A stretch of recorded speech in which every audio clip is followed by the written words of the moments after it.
तपन बाबू और सपन बाबू की मुलाकात बुढ़ापे में हुई थी। दोनों शहर के पार्क में बैठे अपने सुख दुख बांट रहे थे। वे कई सालों से एक दूसरे से मिले नहीं थे और काफी देर से बातें कर रहे थे। बातचीत का विषय निकल आया। सपन बाबू ने पूछा, मुझे जिसकी याद है वह आपका इकलौता बेटा है, वह अब कहाँ है?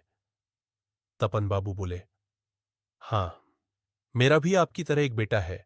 वह बहुत दूर बोस्टन अमेरिका में रहता है। वह 10 सालों से यहां नहीं आया है।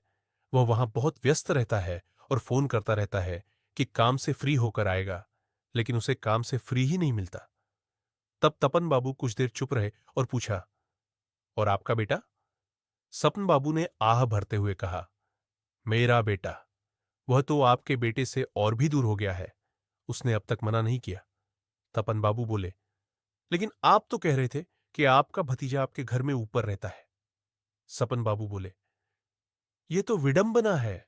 वो ऊपर रहता है, लेकिन हमसे 4 सालों से बात नहीं की है। उसे समझ में ही नहीं आता कि हम जिंदा हैं या मर गए। हम एक ही घर में अजनबी की तरह रह रहे हैं। तुम शायद ना समझो, पर मैं समझती हूं कि जब जगह अलग होती है तो दूरियां नहीं बढ़ती, दूरियां बढ़ती हैं और दूरियां बढ़ती जाती है।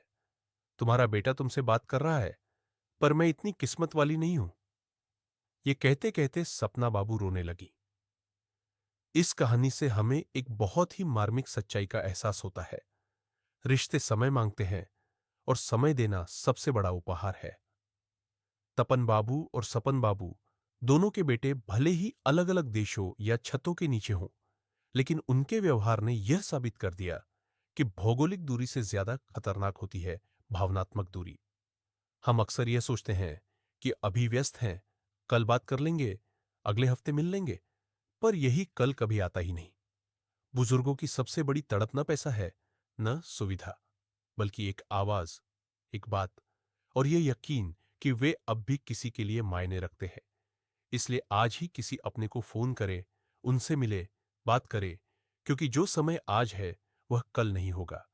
रिश्ते निभाने के लिए हमें बहुत कुछ नहीं चाहिए, बस थोड़ा सा वक्त और बहुत सारा दिल।